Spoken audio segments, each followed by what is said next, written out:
के चरणों में कोटि कोटि नमन। श्री विचार सागर दर्पण की चौथी तरंग में हमारा चल रहा था कि वो जिज्ञासु, वो तत्व दृष्टि गुरुदेव से अपनी शंका का निवारण करवा रहा है। अब शंका उसको ये हुई थी कि आप कहते हो कि तू आनंद स्वरूप है, पर मेरे को तो ये विषयों से आनंद आ रहा था। अब गुरुदेव, चलो मैंने आपकी वो बात मानी, फिर आप कह रहे हो कि ये संसार तो है ही नहीं, पर मेरे को तो ये जन्म मरण रूपी संसार और इसके दुख दोनों ही भास रही हैं, दोनों ही लग रही हैं। अब ये बात मैं कैसे मानूं? तो उसके लिए गुरुदेव उसको युक्तियां दे रही हैं। युक्ति से मुक्ति है। अब पहले ये संसार कैसे पैदा हुआ, उसका उपादान कारण क्या है, और ये कौन सी सत्ता में हम जीते हैं। जब तक हमें ये ज्ञान नहीं होगा तब तक हम यहाँ से छूट नहीं सकते। अब इसलिए उन्होंने कहा था कि ये सारा उपादान कारण के समसत्ता वाला अन्यथा स्वरूप परिणाम कहलाता है। इसलिए एक एक परिभाषा पहले गुरुदेव करवा रहे हैं। अब परिणाम की परिभाषा भी की हमने। जो वस्तु अपने पहले स्वरूप को छोड़कर दूसरे रूप में भासे, वो क्या है? वो परिणाम है। दूध से दही का बनना। अब दही वापस दूध नहीं बन सकती। अब पहले गुरुदेव ने ये दिखाया कि जो ये संसार है, मैं तो कह रहा हूँ कि रस्सी में सांप की भ्रांति की तरह है, और तू कह रहा है कि ये सच्चा है। बताओ, रस्सी में सांप था? नहीं था। तो कैसे पैदा हुआ? अब उसका उपादान कारण क्या था? अंधकार। और इस संसार का जो तूने बना के बैठा हुआ है, इसका उपादान कारण क्या है? अविद्या। और सत्ता भी गुरुदेव ने करवाई हमें, परमार्थिक सत्ता, व्यवहारिक सत्ता, प्रतिभासिक सत्ता। ये जीव कौन सी सत्ता में जीते हैं? अपने ख्यालों की सत्ता में, कल्पना की सत्ता में। वो प्रतिभासिक सत्ता है नहीं, पर मान लिया। घर ये मेरा नहीं, देखो कितनी मोहर इसके ऊपर लगी होती है जहाँ हम रहते हैं। घर ने कभी बोला कि तू मेरा सेठ है? रजिस्ट्री जिसके हाथ में पहुंच गई, घर उसी का हो गया। जिस घर में हम रहते हैं, बहुत दूर नहीं जाते, चलो पास में देखते हैं। जिस घर में हम रहते हैं, वो दादा परदादा सारे उस घर को अपना अपना अपना मानते आए थे। अब घर ने बोला, मैं तो तेरे दादा का हूँ, मैं तेरा नहीं हूँ। दादा को बोला, मैं तो तेरे दादा का हूँ, मैं तेरा नहीं हूँ।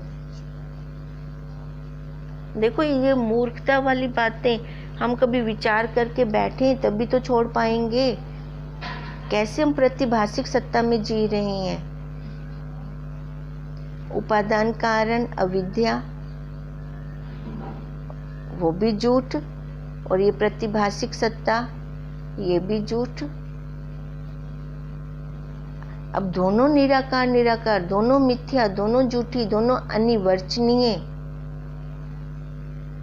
पर इसका अन्यथा परिणाम क्या ले लिया? साकार रूप में। साकार रूप में ये घर मेरा, बच्चे मेरे, पति मेरा, बैंक बैलेंस मेरा, ये अन्यथा परिणाम निकाला। अन्यथा स्वरूप, वो पहला जो एक छोड़ के दूसरे रूप में आ गए,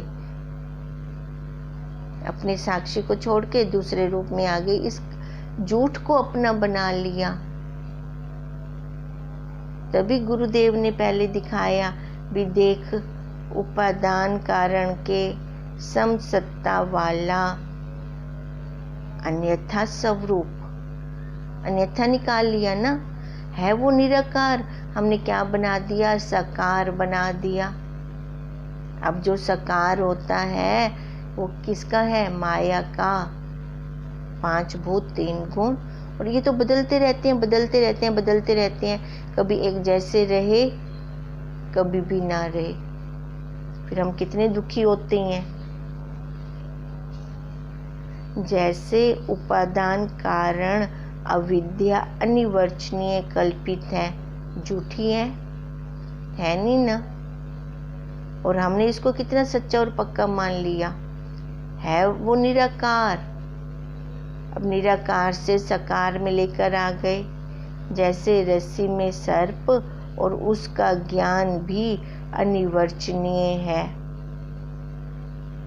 रस्सी में सांप था, वो तो तीनों कालों में ही नहीं था वहां पर हमने कैसे साकार रूप में बना दिया उसको। ऐसे ये संसार कैसे साकार रूप में बना दिया, उसकी शंका याद है ना, क्या की थी तत्व दृष्टि ने शंका कि इसके तो मेरे को जन्म और मरण के दुख दोनों संसार में लगते हैं, दोनों भास रहे हैं। तो गुरुदेव कह रहे थे कि ये है नहीं, मृग तृष्णा का जल है, ये है नहीं, पर तेरे को दिख रहा है। मृत्यु तो पूरे ब्रह्मांड में नहीं है, रूपांतर है, रूपांतर है, रूपांतर है।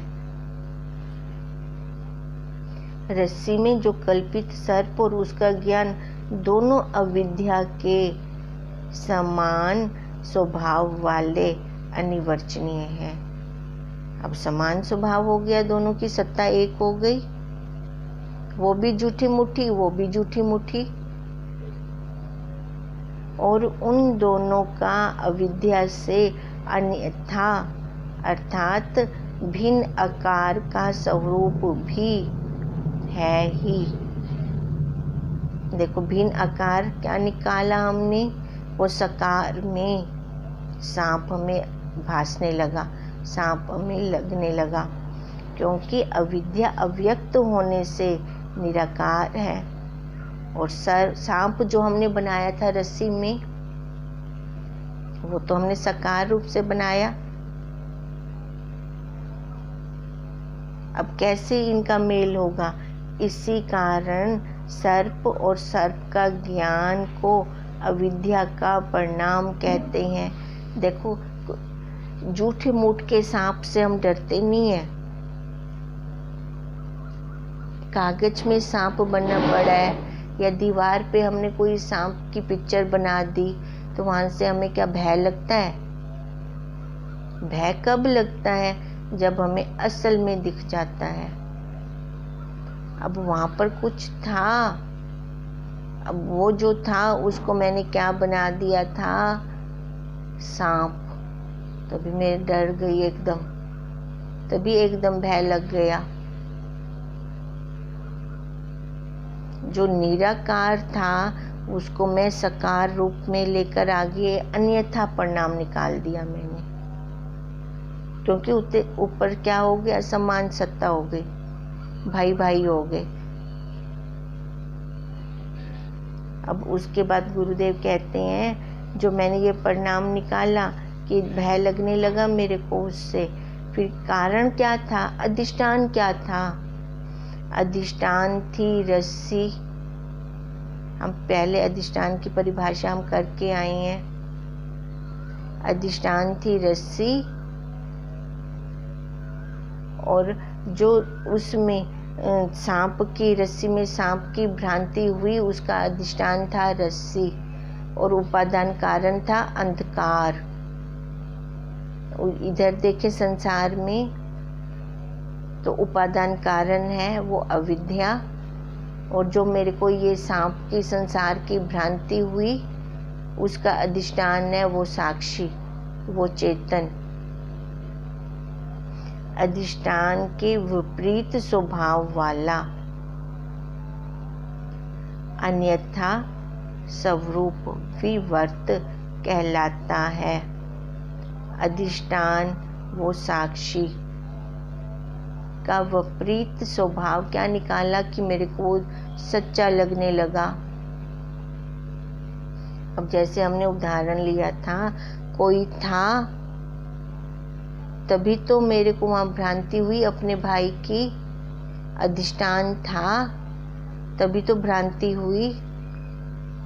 अब ऐसे अधिष्ठान रस्सी थी तभी भ्रांति हुई उस सांप की। रस्सी में क्या सांप था? तीनों कालों में नहीं था। यह हो गया विपरीत स्वभाव। नहीं था पर था, नहीं था को कैसे बना दिया। अब ये क्या हो गया? दोनों का विपरीत स्वभाव। अब विपरीत स्वभाव से हमें डर लगने लगा। इसको क्या बोला? विवर्त। रस्सी उपहित चेतन अथवा साक्षी चेतन रूप अधिष्ठान तो सत्य है। रस्सी उपहित चेतन, वहां रस्सी थी, कुछ था,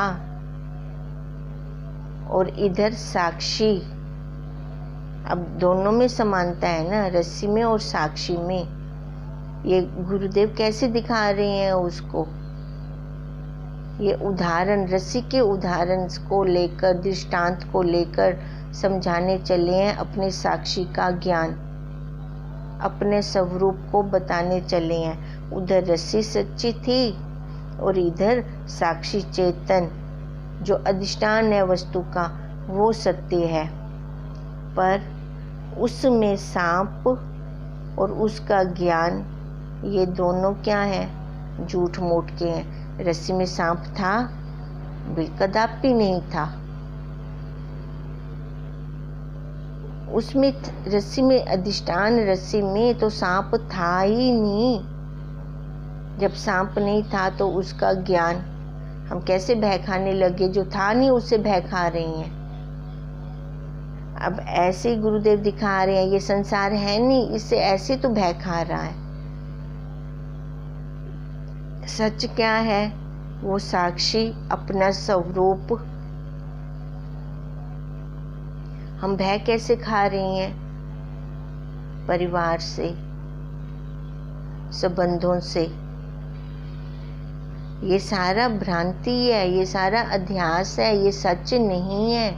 ये हमारे कर्मों का लेन देन है, ये हमारे कर्मों का भुगतान है। देखो, व्यवहार करें, व्यवहारिक सत्ता और प्रतिभासिक सत्ता दोनों ही सत्य हैं, पर हमारी अपनी सत्ता कौन सी है? परमार्थिक सत्ता। व्यवहार करने के लिए है ये सारा जगत। व्यवहार करो, मना नहीं है, पर हम क्या करते हैं?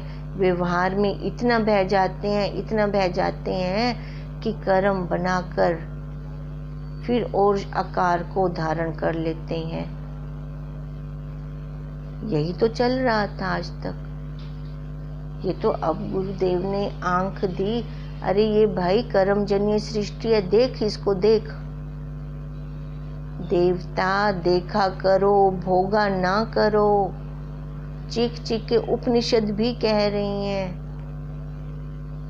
हमारे गुरुदेव भी कह रही हैं। तू देख, तू देख, ये भूत 5 तत्वों का बना पुतला तेरा, 3 गुणों की माया। तू इन सब से है निराला, फिर क्यों फंस रही है तू इन सब में?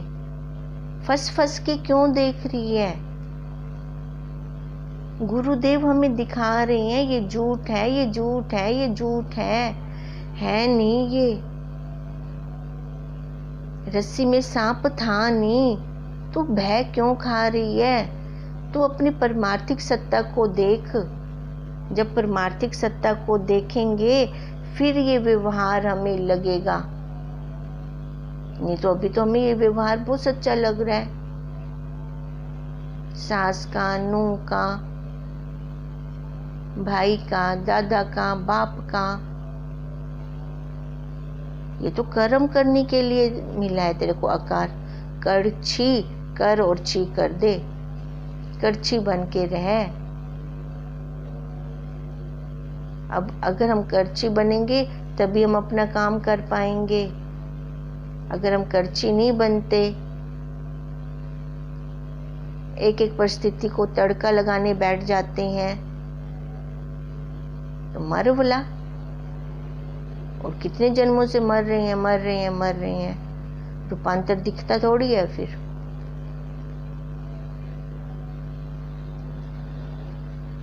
ये तो नगन सत्य है जो गुरुदेव हमें दिखा रहे हैं। देखें इसको, पल पल में ये शरीर कैसे मर रहा है। क्यों नहीं दिख रहा तेरे को? आंखों वाले अंधे, तभी तो ये कहा गया। अखा वाली अंधी आई, दिखदा नहीं। बचपन तेरा कि दे गया, जवानी कहाँ जा रही है, तेरे को नहीं दिख रहा। फिर क्यों मर रही है इस शरीर के लिए और इन शरीर वालों के लिए? ये भ्रांति रूप सांप है नहीं। फिर तो जो ये भ्रांति रूप सांप है, इससे कैसे तू डर रही है, मर रही है, कैसे भय लग रहा है? कैसे गुरुदेव हमें वहां से हटाकर अपने परमार्थ में ला रहे हैं, उस सत्ता में ला रहे हैं। अरे तू तो वो है, तू तो साक्षी है, तू तो सच्चित आनंद है। कैसे गुरुदेव हमें वहां पे कन्वर्ट कर रहे हैं, कैसे वहां पर ला रहे हैं? अगर ये देखेंगे तभी तो दिखेगा। अगर हम देखने की कोशिश ही नहीं करेंगे तो कैसे दिखेगा? तभी गुरुदेव कहते हैं, सुते हुए को तो जगावे, मन मचले को कौन जगावे। जो सोया पड़ा है उसको तो जगाना आसान है, पर जो मन मचला बना पड़ा है उसको जगाना आसान नहीं है। इसी कारण रस्सी में कल्पित सर्प और उसका ज्ञान दोनों अपने अधिष्ठान चेतन क्या है? सांप का अधिष्ठान चेतन वो रस्सी है और अपना अधिष्ठान चेतन वो साक्षी है। इन दोनों से वो विपरीत स्वभाव दिख गया। अब विपरीत स्वभाव क्या दिखा? ये दोनों निराकार, पर हमने देख क्या लिया? वो साकार वाला। अब यही विपरीत स्वभाव, यही विषम सत्ता से अन्यथा स्वरूप। अब अन्यथा स्वरूप वाला मतलब निराकार चेतन से भिन्न भिन्न स्वरूप वाले साकार होने से है तो वो निराकार। अब देखो 84 लाख योनियों में हमें कैसे वो साकार दिख रहा है, कैसे हम उससे भय खा रहे हैं। भय भी हम क्यों खाते हैं? जब हमारा अपना स्वार्थ होता है। अब बड़े ऑफिसर के आगे हम मुंह नहीं खोल सकते, पता है, नहीं तो उसने बदला निकालने के लिए हमारी बदली कहीं ट्रांसफर कहीं और कर देगा, दूर कर देगा। है ना अपना स्वार्थ इसमें। अब देखो वहां से कैसे दूर वो निराकार, ये 84 लाख योनियों में साकार रूप से हमने ये कल्पना कर रखी मैं मेरे की, और उसका ज्ञान भी ले लिया हमने, मैं मेरे का ज्ञान भी ले लिया। ये अपने अधिष्ठान चेतन से विवर्त हो गया। विवर्त की परिभाषा भी हमें याद होगी। वस्तु अपने पहले स्वरूप को ना छोड़कर दूसरे रूप में भासे। अब गहने दिखे पर उनका पहला स्वरूप क्या है? सोना। सोना को तो नहीं छोड़ा ना गहने ने। गहना जिस भी आकार में है पर उसमें सोना सत्य है। आकार है तो व्यवहार है, आकारों में व्यवहार हो रहा है ना। सोने में व्यवहार नहीं है, ये हमें समझ आए, अब बुद्धि में बैठ जाए। ये आकार दिया है मेरे को परमात्मा ने। आकार किसने दिया, पहले तो हम ये देखें। आकार मैंने खुद बनाया कि उस भगवान ने दिया? अब उसके दिए हुए आकार में हमने कितनी प्रीति कर ली, ममता कर ली, अपना बना लिया। फिर अहंकार कितना, मैं कितने। अरे भाई तू क्या कर सकता है?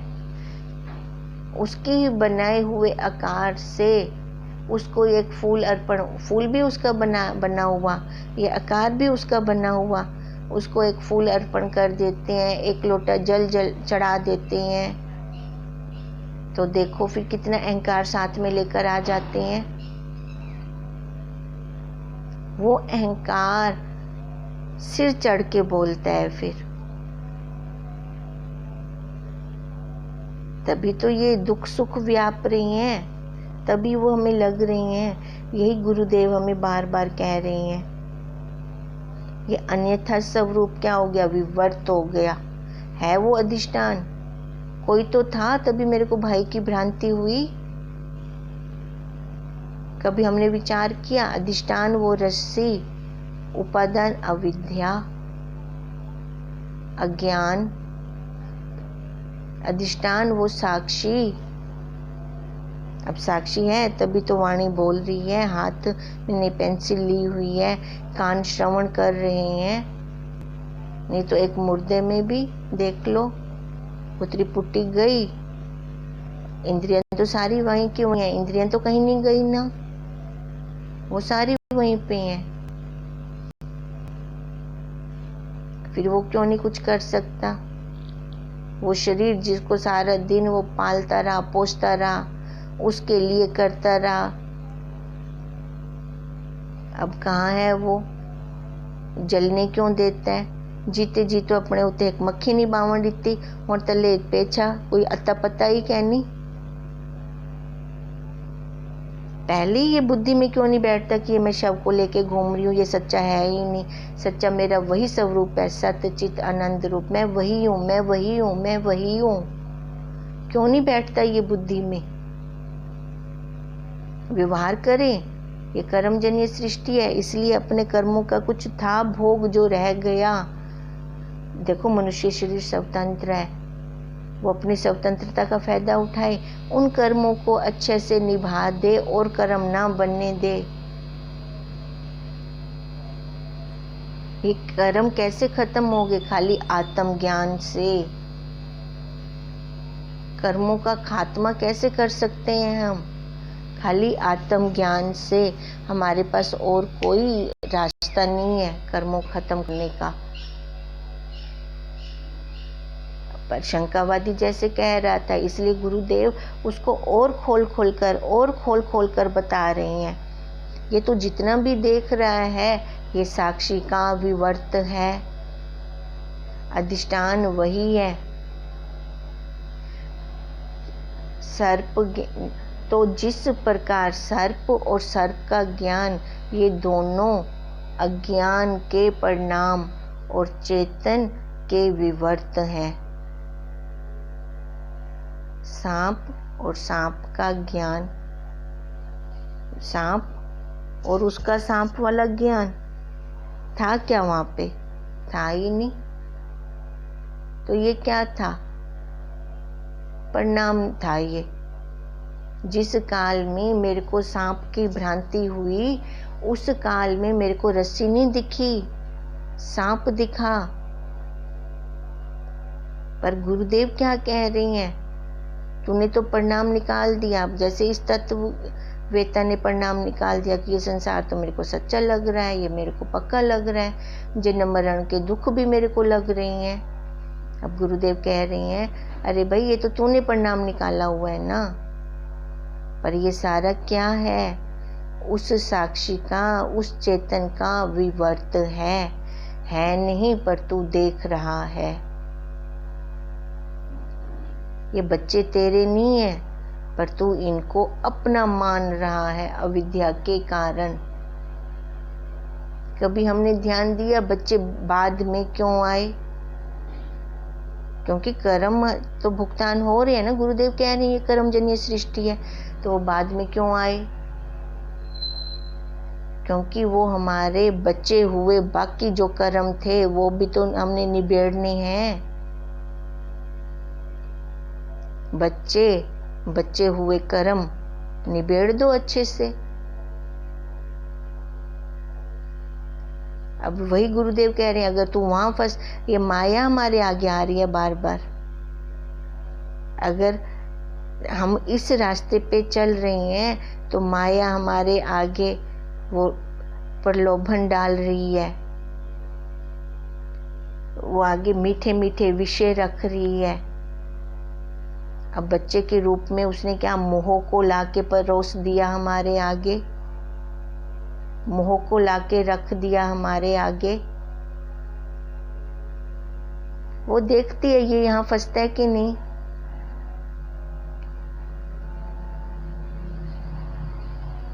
एक एक दरवाजा उसने हमारे लिए ये बना रखा है। अब जिस दरवाजे से पार हो जाते हैं, देखो अंदर कितनी खुशी प्रसन्नता आती है कि नहीं आती है? ये सारा उस साक्षी का विवर्त। कोई तो था, वो साक्षी ना होता था ये मोह भी क्यों होता? कि अज्ञान काल में वो साक्षी नहीं था तभी तो अज्ञान था।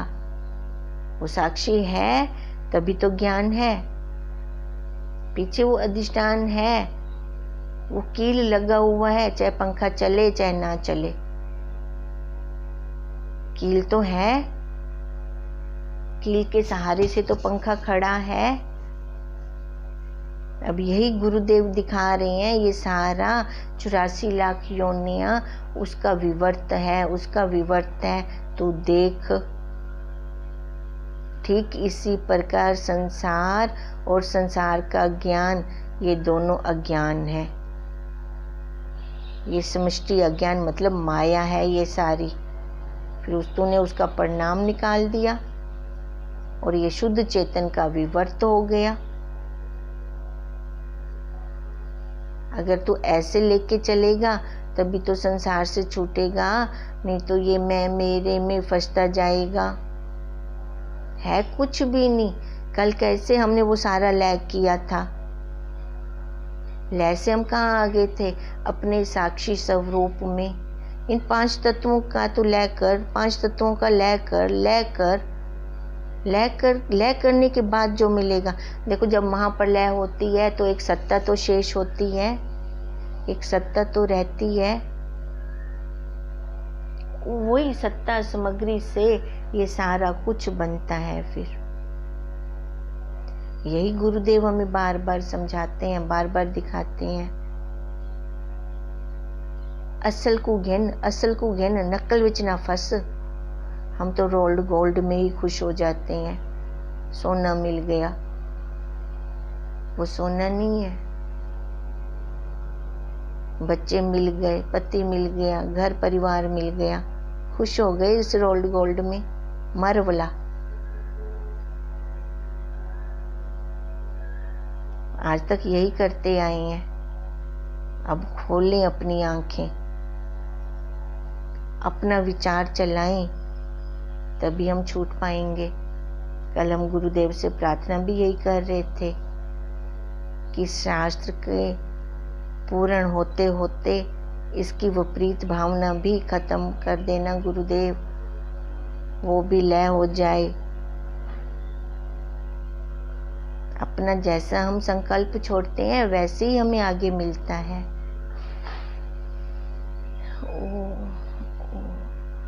ओम तम नमामि हरिं परम, ओम तम नमामि हरिं परम, ओम तम नमामि हरिं परम।